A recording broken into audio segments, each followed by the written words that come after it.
नमस्कार, आप देख रहे हैं दूरदर्शन किसान। सरकार आपके साथ में स्वागत आप सभी का। मैं हूं आपके साथ अदिति शर्मा। किसान भाइयों बहनों, हमारे इस कार्यक्रम में लेकर आते हैं हम आपके लिए कई योजनाओं की जानकारी, और आज आप तक एक अहम मिशन के बारे में हम जानकारी पहुंचाने वाले हैं। आज बात होगी राष्ट्रीय जैव ऊर्जा मिशन की, और इसके बारे में विस्तृत जानकारियां हासिल करने के लिए और आप तक पहुंचाने के लिए हम आप पहुंचे हैं नवीन और नवीकरणीय ऊर्जा मंत्रालय के कार्यालय में। तो यहीं से सीधा सारी जानकारियां आप तक पहुंचाई जाएंगी। तो फिर आइए आज के अंक की शुरुआत करते हैं। सबसे पहले नजर डाल लेते हैं योजना के सार पर।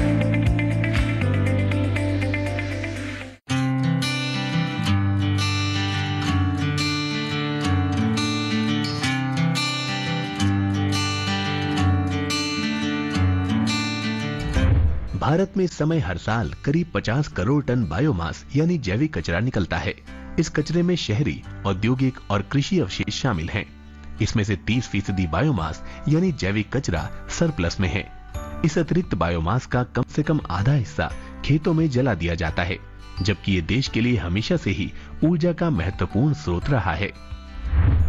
जैविक कचरा नवीकरणीय है, व्यापक रूप से उपलब्ध है, कार्बन उदासीन है और रोजगार देने की क्षमता रखता है। खासतौर से ग्रामीण क्षेत्रों में बायोमास दृढ़ ऊर्जा प्रदान करने में भी सक्षम है। देश में कुल प्राथमिक ऊर्जा उपयोग का लगभग 32% अभी भी बायोमास से ही प्राप्त किया जाता है, और देश की 70% से अधिक जनसंख्या अपनी ऊर्जा जरूरतों के लिए इसी पर निर्भर है। नवीन और नवीकरणीय ऊर्जा मंत्रालय ने बायोमास ऊर्जा की क्षमता और भूमिका का आकलन किया है। यही वजह है कि वो ज्यादा से ज्यादा लाभ प्राप्त करने के उद्देश्य से अर्थव्यवस्था के अलग अलग क्षेत्रों में इसके उपयोग के लिए कुशल तकनीकों को बढ़ावा दे रहा है। इसी दिशा में मंत्रालय ने राष्ट्रीय जैव ऊर्जा कार्यक्रम अधिसूचित किया। मार्च 2026 तक जारी रहने वाला ये कार्यक्रम 2 चरणों में लागू होगा। पहले चरण के लिए 858 करोड़ रुपए को मंजूरी दी गई है, और इसमें 3 उपयोजनाओं को भी शामिल किया गया है। पहली है वेस्ट टू एनर्जी यानी अपशिष्ट से ऊर्जा कार्यक्रम। इसके अंतर्गत बड़े बायोगैस, बायो सीएनजी और विद्युत संयंत्रों की स्थापना में सहायता देने का प्रावधान है। दूसरा है बायोमास कार्यक्रम, जिसके अंतर्गत विद्युत उत्पादन और गैर खोई आधारित विद्युत उत्पादन परियोजनाओं में उपयोग के लिए पैलेट्स और ब्रिकेट्स की स्थापना में भी सहायता का प्रावधान है। और तीसरा है बायोगैस कार्यक्रम, जिसमें ग्रामीण क्षेत्रों में मध्यम आकार के बायोगैस की स्थापना में सहायता दी जाती है। इस तरह इस कार्यक्रम के कई फायदे हैं। एक तो कचरे का सही से प्रबंधन हो जाता है, दूसरे ऊर्जा जरूरतों को पूरा करने में मदद मिलती है, तीसरे पराली जलाने के मामलों में कमी आती है, और चौथे रोजगार के नए दरवाजे खुलते हैं। एक अनुमान के मुताबिक सरप्लस बायोमास में लगभग 18,000 मेगावाट की संभावित क्षमता है। इसके अलावा देश की 550 चीनी मिलों में बायोगैस आधारित सह उत्पादन के जरिए लगभग 7,000 मेगावाट अतिरिक्त बिजली का उत्पादन किया जा सकता है। इस बिजली से चीनी उद्योग अपनी ऊर्जा जरूरतों को भी पूरा कर सकता है और भाप का उत्पादन भी कर सकता है। साथ ही ये बायोगैस की उतनी ही मात्रा का उपयोग करके ग्रिड पर बिक्री के लिए पर्याप्त अतिरिक्त बिजली का उत्पादन करने में भी सक्षम है। जैव ईंधन को जीवाश्म ईंधन यानी डीजल, पेट्रोल वगैरह के साथ भी जलाया जा सकता है। हमारे देश में दोनों ईंधनों को एक साथ इस्तेमाल करने वाले ताप विद्युत संयंत्रों की संख्या 35 हो गई है। इन संयंत्रों की संचयी क्षमता 55,000 मेगावाट से भी अधिक है। बायोमास को उपयोगी उत्पादों में बदलने की ताप रासायनिक प्रक्रियाओं में दहन, गैसीकरण या पायरोलिसिस शामिल है। दहन सबसे अधिक उपयोग किया जाने वाला तरीका है, जिसमें बायोमास को जलाकर भाप उत्पन्न की जाती है और उत्पन्न भाप से एक टरबाइन चलाई जाती है। भाप टरबाइन का निकास या तो बिजली उत्पादन कर सकता है या किसी दूसरे उपयोगी तापन गतिविधि के लिए उपयोग किया जा सकता है।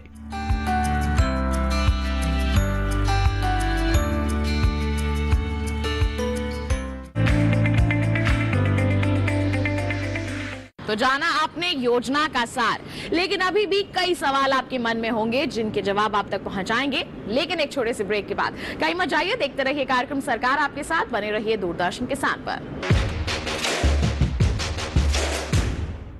It's another 6. रिचार्ज, जल्दी रिचार्ज करा।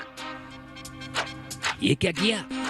बच तो गया। पेमेंट कैसे करेंगे? टोकनाइज कार्ड से। टोकन? हाँ, ऑनलाइन पेमेंट के लिए आरबीआई लाए हैं टोकनाइजेशन। एक बार कार्ड डिटेल्स, ओटीपी, सीवीवी डालकर टोकन जनरेट कीजिए। कार्ड भी सुरक्षित और बार बार डिटेल्स भरने की नो झंझट। वही सुविधा अधिक सुरक्षित। ऑलराउंडर। वो की मैं। आरबीआई कहता है कि जानकार बनिए, सतर्क रहिए।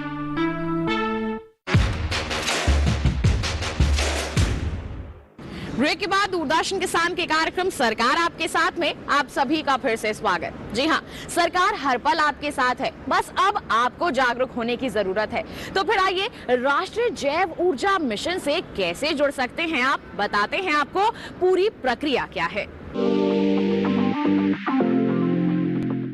जैसा कि आप सभी जानते हैं, आज बात हो रही है राष्ट्रीय जैव ऊर्जा मिशन की। क्या है ये मिशन? थोड़ी बहुत जानकारी आपने हासिल कर ली है, लेकिन इसके बारे में विस्तार से जानने के लिए हम आप पहुंचे हैं नवीन और नवीकरणीय ऊर्जा मंत्रालय के कार्यालय में। बता दें आपको, यहाँ की संयुक्त सचिव दिनेश दयानंद जगदाड़ी जी हमारे साथ उपस्थित हैं। इनसे आज हम चर्चा करेंगे इस मिशन के बारे में। सबसे पहले तो सर, आपका बहुत बहुत स्वागत है हमारे कार्यक्रम सरकार आपके साथ में। नमस्कार। आज हम बात करने वाले हैं यहाँ पर राष्ट्रीय जैव ऊर्जा मिशन के बारे में। तो सबसे पहले तो आपसे चाहेंगे हमारे सभी दर्शकों को बताएं कि ये मिशन है क्या और किस उद्देश्य के साथ शुरू हुआ। तो ये जो नेशनल बायो एनर्जी प्रोग्राम है, जो हमारे 3 कंपोनेंट्स का जुड़ा हुआ है। फर्स्ट कंपोनेंट इसमें जो है वो है biomass related component. Second component है इसमें वेस्ट टू एनर्जी कंपोनेंट, और थर्ड कंपोनेंट है इसमें बायोगैस कंपोनेंट। तो दिस मिनिस्ट्री, जो ministry of new and renewable energy, लगभग 40 साल से इस प्रोग्राम को अलग अलग कंपोनेंट्स से आगे बढ़ाते आ रही है।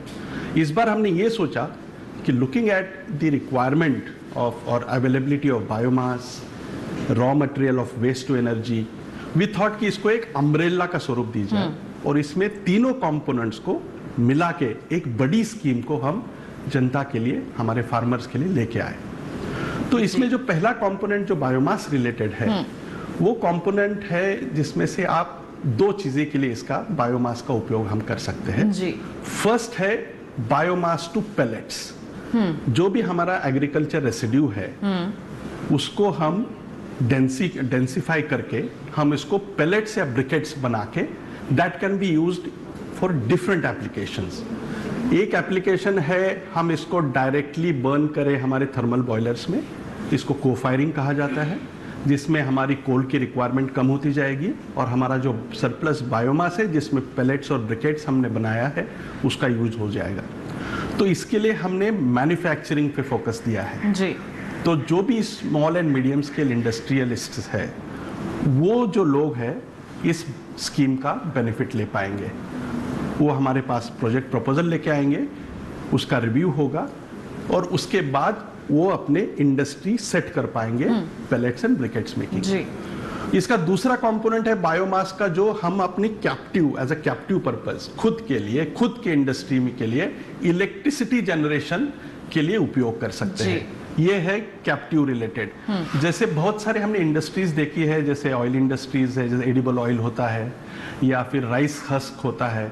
इसमें से अलग अलग इंडस्ट्रीज को इलेक्ट्रिसिटी की रिक्वायरमेंट है, उसके पास रॉ मटेरियल भी होता है। तो वो रॉ मटेरियल यूज करके कोजेनरेशन के माध्यम से कैप्टिव इलेक्ट्रिसिटी भी वो यूज कर सकते हैं, प्रोड्यूस कर सकते हैं और फिर यूज कर सकते हैं। ये 2 कंपोनेंट फर्स्ट जो स्कीम है, जो under the national bio energy programme, पहला जो कंपोनेंट है बायोमास, उसके अंदर हमने लेके आए जी। जो दूसरा कंपोनेंट है जो है बायोगैस, बिल्कुल, और लगभग ये देखा गया है कि हमारे पास जितने भी रिसोर्सेस है, वेस्ट के होंगे, कैटल डंग होगा, पोल्ट्री लिटर होगा, इंडस्ट्रियल वेस्ट होगा, तो और किचन वेस्ट होगा जो हमारे घर के अंदर भी बनता है जी। तो ये जो बायोगैस जो भी डिकम्पोज होता है, जैसे हमने उस दिन भी कहा था, जो सड़ता है उसमें बायोगैस होता है, और वो बायोगैस को हम घरों घरों में which will be used from the raw material that they have. तो हम ये कंपोनेंट 40-42 साल से जो लेके आ रहे थे, उसको भी इस नेशनल बायो एनर्जी प्रोग्राम के अंदर हमने थोड़ा उसको नया स्वरूप दिया है जी। और तीसरा जो कंपोनेंट है वेस्ट टू एनर्जी कंपोनेंट, इसके भी अलग अलग यूजेस है। बायो सीएनजी जो है आज अपने कार चलाने के लिए जो ईंधन लगता है जी। उसमें हम कॉम्प्रेस नेचुरल गैस को यूज करते हैं, उसको alternatively we can also produce bio CNG and which can be used it for mobility purpose।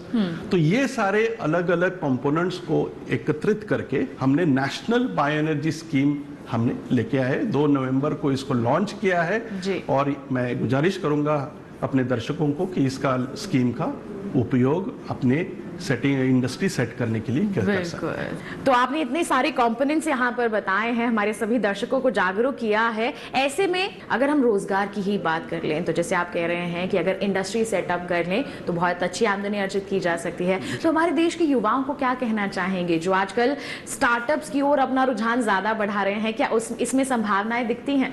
Excellent. और ये जो नेशनल बायो एनर्जी प्रोग्राम है, this is one of the true programme which talks about circularity जी। तो before bringing the programme हमने इसमें बहुत सारा स्टेक होल्डर कंसल्टेशन किया था और एक स्टडी भी किया था कि इसका सोशो इम्पैक्ट क्या है, सोसाइटी पे क्या इसका इम्पैक्ट आ सकता है तीनों कंपोनेंट्स को लेके। तो जैसे इसके अलग अलग कंपोनेंट्स जो है उसमें से मैं आऊंगा आपके क्वेश्चन पे, लेकिन उसके पहले मैं थोड़ा ये बताना चाहता हूं कि इसके अलग अलग यूजेस है, बेनिफिट्स है जी। पहला जो बेनिफिट है वो जो हम देख रहे हैं, इसका जो हेल्थ पे जो असर होता है, बिल्कुल, जो पोल्यूशन जनरेट होता है by unnecessary burning of agriculture residue या piling of dumping of waste या जस्ट कैटल डंग को खुलेआम छोड़ना, उससे भी मीथेन एमिट होता है, उसका जो अपने हेल्थ पे एनवायरमेंटल पोल्यूशन हो जाता है, वो बेनिफिट हमें इसको इस प्रोग्राम के माध्यम से जरूर उसको हम कम करेंगे और ज्यादा से ज्यादा क्लीन एयर को हम लेके आएंगे। दूसरा जो कंपोनेंट है, बाय नेचुरल प्रोसेस, एक जैविक जो प्रोसेस है उसमें मिलता है खत, फर्टिलाइजर। जो फर्टिलाइजर है वो भी ऑर्गेनिक है और वो ऑर्गेनिक फर्टिलाइजर्स जो अपने फार्मर्स है वो किसान है अपने खेतों में लगा सकते हैं और उसका बेनिफिट यील्ड में दिखता है, which is at least 1.5 times the yield as compared to the chemical fertilisers that the farmer uses जी। और अभी युवाओं के लिए जो सबसे बड़ा इसका जो बेनिफिट है वो है getting jobs to the industry, getting jobs to the unemployed youths. एक तो पहला है एंटरप्रेन्योरशिप। वी थॉट कि भाई इस in our country we need to focus on entrepreneurship and therefore we bought कि जो बायोमास का जो पेलेट्स मेकिंग जो स्मॉल स्केल इंडस्ट्री को हम प्रोत्साहन देना चाहते हैं, इसमें जो लघु उद्योग जो है इससे बहुत बड़े पैमाने पे इसका बेनिफिट मिलेगा। एक तो एंटरप्रेन्योरशिप आ जाएगी और दूसरा है कि इसको अभी कौन से कंपोनेंट्स में हम इसको देखेंगे। जैसे बायोमास पहले इकट्ठा करना है, कलेक्शन करना है, बिल्कुल, कलेक्शन के पहले उसको छांटना है जी, देन कलेक्शन करना है, कलेक्शन के बाद इसको ट्रांसपोर्ट करना है, ट्रांसपोर्ट के बाद इसको स्टोरेज करना है और स्टोरेज के बाद इसको यूजफुल कमोडिटी में कन्वर्ट करना है, which can be then utilise for the final use. तो इस सारी प्रोसेस में लगता है we need labours, we need skilled laborers, we need technicians, we need biomass depot operators। तो इसका भी हमने एक स्टडी किया है and the ministry is also working on bringing some kind of a bio bandhu program which will benefit हमारे जो सारे अनएम्प्लॉयड यूथ्स को। मैं ये कहना चाहूंगा कि इस प्रोग्राम पे आप जरूर देखिए, Biobandhu programme will train you how to become a biomass operator, how to operate a biomass plant. ये सारे प्रोग्राम्स भी हम उसमें लेके आने वाले हैं। तो ये जो एम्प्लॉयमेंट जनरेशन का जो इसमें जो जुड़ा हुआ जो बेनिफिट है बहुत ज्यादा है and I am sure this will be a very path breaking attempt from the ministry. यहाँ पर संभावनाएं बहुत सारी हैं, लेकिन अब सभी को जागरूक होने की जरूरत है। रोजगार सभी को चाहिए। सरकार की तरफ से कई महत्वाकांक्षी योजनाएं चलाई जा रही हैं, मिशन की शुरुआत हो रही है ताकि लोग उनसे जुड़कर अपने लिए तो लाभकारी बनाए ही उसे, साथ ही साथ अन्य लोगों को भी उससे लाभ पहुंचाएं। बिल्कुल, आपने बताया यहाँ पर कि बहुत सारे लोग इससे जुड़ सकते हैं, रोजगार भी मिल सकता है। हम यहाँ पर एक एक कंपोनेंट के बारे में बात करेंगे। जैसे अगर हम बायो सीएनजी की बात करते हैं, एक क्रांतिकारी बदलाव ला सकता है ये, क्योंकि प्रदूषण में काफी हद तक कमी आ सकती है। इस पर क्या कहेंगे आप? बायो सीएनजी कंपोनेंट एक ऐसा कंपोनेंट है कि इसमें से हम मल्टीपल बेनिफिट्स हम जनता को दे सकते हैं to the citizens of this country. जो पहला कंपोनेंट है it is energy security. Today India जो इंपोर्ट करता है the entire natural gas, we don't have दो sufficient stock of natural gas, so we are importing entire natural gas. और जितना भी नेचुरल गैस बनता है इसमें फॉरेन एक्सचेंज रिजर्व्स जो आता है उस पर इकोनॉमी पे इंपैक्ट आता है। तो हम क्या कर रहे हैं, this is a true waste to wealth programme, कि जो भी वेस्ट विच डिकम्पोजेस उसको हम natural process with an additional catalyst we are converting into biogas. Biogas is cleaned and we convert into bio-CNG, which has the same calorific value that a compressed natural gas gives us. तो जो 1 kg of natural gas जो आप अपने vehicle में you fill that vehicle with the natural gas, this is equivalent you get from bio-CNG. तो इसका जो benefit है एक तो एनर्जी सिक्योरिटी से मिला, वी आर नाउ आत्मनिर्भर, that is what you call self reliant India की तरफ हम एक बायो सीएनजी कंपोनेंट का बहुत ज्यादा योगदान है। बायो सीएनजी हमें आज तक यही पता है कि जो bio CNG component only can be used in vehicles as a transportation fuel, but that's not the case. Bio CNG से आज अपनी नॉर्मल व्हीकल भी चल रही है, बट मैं ये जनता को खास बताना चाहता हूं कि इसको जो आपके खेत में ट्रैक्टर जो है वो भी आज बायो सीएनजी पे चल सकते हैं, कि आप अपना जो वेस्ट है उसको बायो सीएनजी में कन्वर्ट करके आपके एग्रीकल्चर रिलेटेड इक्विपमेंट्स चलाने के लिए इसकी एनर्जी जो लगेगी उसके लिए भी बायो सीएनजी कंपोनेंट आप यूज कर सकते हो। इसके अलावा जितने भी प्रोसेसेस है, जैसे हमने देखा कि जो प्लांट्स लगे आज इंदौर में लगे हैं, तो इंदौर में you know it's a smart city, तो इंदौर में जो बड़ा बायोगैस प्लांट लगा है, वेस्ट टू एनर्जी प्लांट, जिसमें इनपुट क्या है, पूरा शहर का वेस्ट है जी, उसको कन्वर्ट किया है और उससे बायो सीएनजी मिल रहा है। और उसके सारे जो सिटी बसेस है, जो इंदौर सिटी बसेस है, that are filled by bio CNG. जो दूसरा उसका जो डायमेंशन है, जो हम पुणे का प्लांट अगर हम देखें उसमें भी फूड वेस्ट जो होटल्स में जो बचता है, which has huge value of gas, that is being bought and converted into bio CNG. वो बसेस के लिए तो जाता ही है, रिटेल आउटलेट में वो that is being sold also, but इसका जो तीसरा कंपोनेंट है वो इंडस्ट्री में जाता है, which is being used as a fuel to replace जो फॉसिल फ्यूल्स है, जैसे डीजल हो, कोयला हो, उसको भी रिप्लेस करके bio CNG has become one of the most alternative fuel for becoming green. तो इंडस्ट्री आज ग्रीन होना चाहती है। इंडस्ट्री सिर्फ इलेक्ट्रिसिटी को ग्रीन करते हुए नहीं बन सकती, उसको जो बाकी प्रोसेसेस में भी जो रॉ मटेरियल लगता है उसको भी हमें ग्रीन बनाना पड़ेगा, then only the entire industry will be green and bio CNG is one of those component. बिल्कुल, बायोगैस के बारे में तो आपने जानकारी दी ही थी कि अगर हम अपने घर के वेस्ट या फिर जो हमें फसलों के अवशेष मिलते हैं, जो हमारे पशुओं का वेस्ट होता है, उसको भी अगर हम बायोगैस में तब्दील कर लें तो क्या होगा, हमारे घर के लिए तो हो जाएगी गैस उपलब्ध, साथ ही साथ जो बचेगा स्लरी उसको हम इस्तेमाल कर सकते हैं खाद के रूप में अपने खेतों के लिए। अब हम आपसे चाहेंगे ये बताएं कि अगर कोई दर्शक इससे जुड़ना चाहते हैं, बायोगैस प्लांट लगवाना चाहते हैं, तो किसी तरह की आर्थिक सहायता यहाँ पर दी जाती है? मैं थोड़ा बायोगैस में थोड़ा विस्तार से आपको बताना चाहूंगा। जो small and medium size biogas plants है, मैं पहले स्मॉल के बायोगैस प्लांट्स के बारे में हम थोड़ा चर्चा करेंगे। जो हमारे घर में normally if you go to the villages, जो हमारे रूरल एरियाज में जो जितने भी फार्मर्स हैं, उनके सबके घरों में कुछ कैटल्स होते हैं, गाय, भैंस, बैल, वो कैटल डंग देता है। तो अगर एक अपना एक मिनिमम साइज, एक हाउस होल्ड का साइज देखें तो 4 लोगों का एक एवरेज हाउस होल्ड होता है जी। तो 4 लोगों को सुबह का, दोपहर का और शाम का खाना बनाने के लिए जितनी भी गैस की जरूरत होगी, उसके लिए normally an average size 2 cubic metre का बायोगैस प्लांट हमें लगवाना पड़ेगा। अभी 2 क्यूबिक मीटर के लिए कितना हमें कैटल डंग लगेगा? अगर मैं सिर्फ कैटल डंग की बात करूंगा तो normally 50 kgs of dung is required to produce 2 cubic metre of gas, जो हमें सुबह का, दोपहर का और शाम का खाना बनाने में इस्तेमाल करेगा और वो पूरक रहेगा।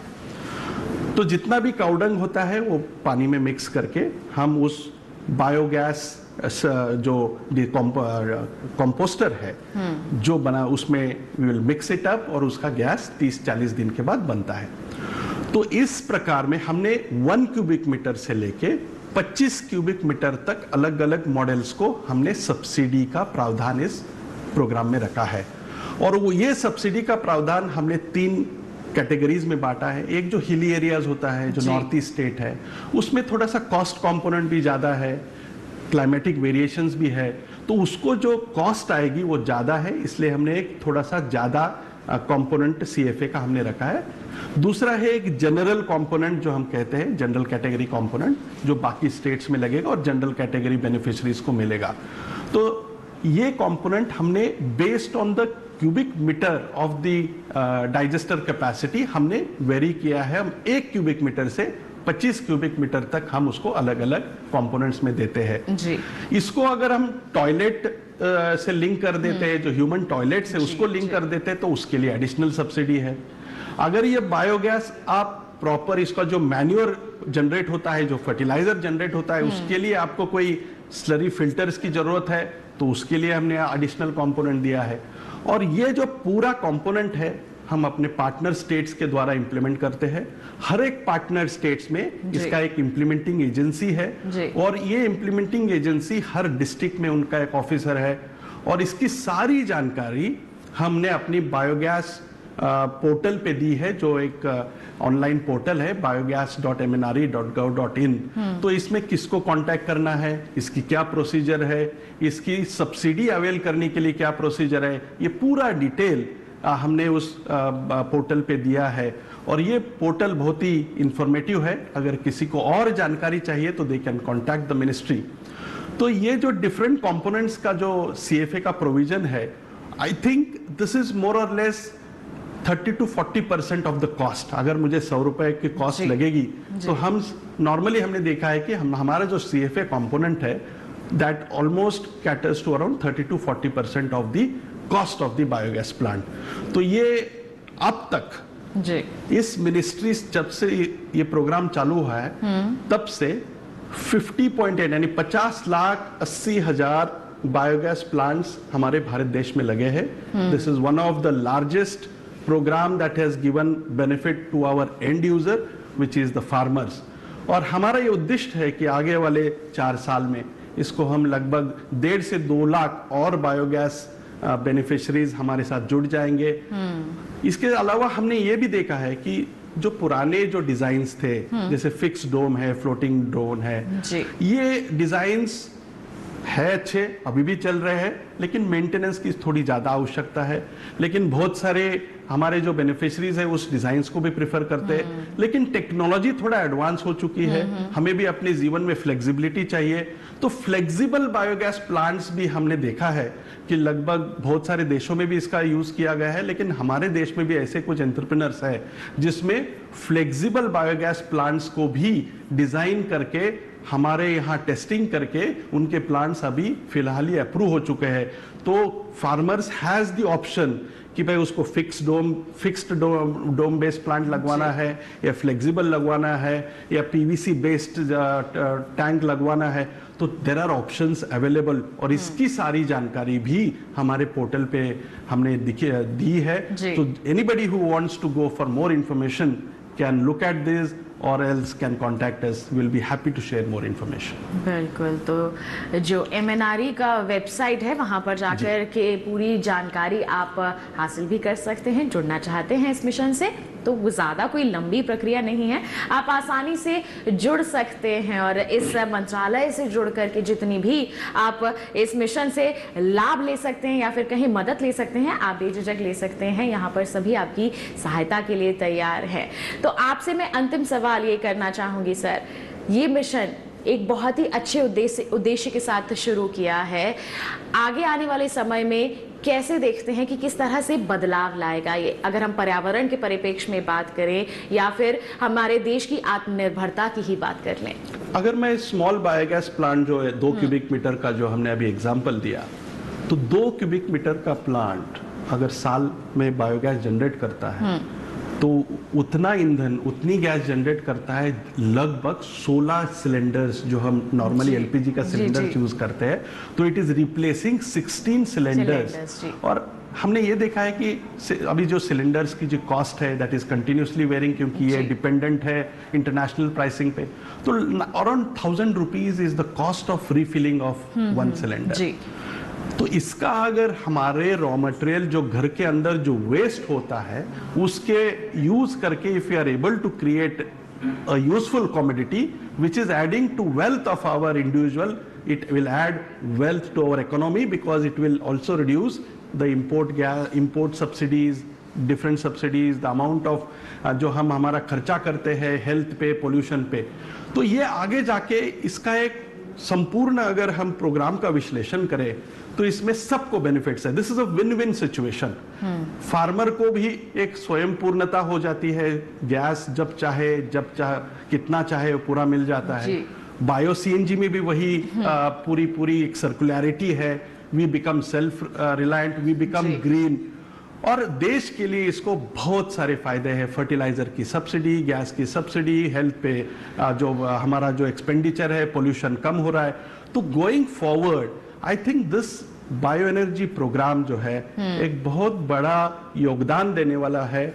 हमारे जो एक मिशन है ग्रीन एनर्जी का जो मिशन हम करते हैं, हमने जिस भी इंटरनेशनल फोरम्स में क्लाइमेट चेंज की जब हम बात करते हैं, क्लाइमेट कमिटमेंट की जो बात करते हैं, इसमें national bio energy programme is going to play a very important role because of the number of benefits that it has. बिल्कुल। तो आपने इतनी अहम जानकारियां इस राष्ट्रीय जैव ऊर्जा मिशन के संदर्भ में सभी तक पहुंचाई हैं। हम उम्मीद करते हैं आज के हमारे इस कार्यक्रम के माध्यम से हमारे देश के युवा जो हैं, ग्रामीण वर्ग जो है, वो सभी प्रेरित हुए होंगे और इस दिशा में आगे बढ़ने के लिए इस मिशन का हिस्सा जरूर बनेंगे। तो आप हमारे साथ जुड़े, आपने सभी को जागरूक किया, बहुत बहुत धन्यवाद आपका। तो आज के हमारे इस कार्यक्रम में हम सभी ने जान लिया कि पृथ्वी को बचाना है तो हम सभी को आगे आना है। जी हाँ, आज के हमारे इस कार्यक्रम में हमने राष्ट्रीय जैव ऊर्जा मिशन को समझा है। अब इससे जुड़ना हम सभी का दायित्व है। अब किस तरह से जुड़ सकते हैं जान लिया है आपने। ऐसी ही कुछ संबंधित योजनाएं आपके लिए लेकर आएंगे, आपको उनके प्रति भी जागरूक करेंगे, लेकिन उसके लिए आपको करना होगा अगले अंक का इंतजार। तो इसी के साथ बता दें आज के अंक में बस इतना ही। चलते चलते विशेष जानकारियां तो आप तक पहुंचा दें कि अगर आप जुड़ना चाहते हैं हमसे, कोई सवाल है, कोई सुझाव है आपके मन में, तो आप हमें ईमेल कर सकते हैं। ईमेल आईडी है sarkaaraapkesath@gmail.com। आप फेसबुक के जरिए जुड़ सकते हैं। फेसबुक पर जाइए, हिंदी में टाइप कीजिए सरकार आपके साथ, वहां पर हमारा पेज खुलेगा। आप अपने सवाल या फिर सुझाव है पोस्ट कर सकते हैं। डीडी किसान कॉल सेंटर नंबर है 1800113060, जिस पर सोमवार से शनिवार सुबह 6 बजे से लेकर रात के 10 बजे तक आप कॉल करके इस फोन लाइन का लुत्फ उठा सकते हैं, या फिर कहें कि सवाल जो सुझाव हैं वो हम तक पहुंचा सकते हैं। इसी के साथ बता दें आज के लिए इतना ही। अगले अंक में होंगे हाजिर, तब तक के लिए दीजिए इजाजत। नमस्कार।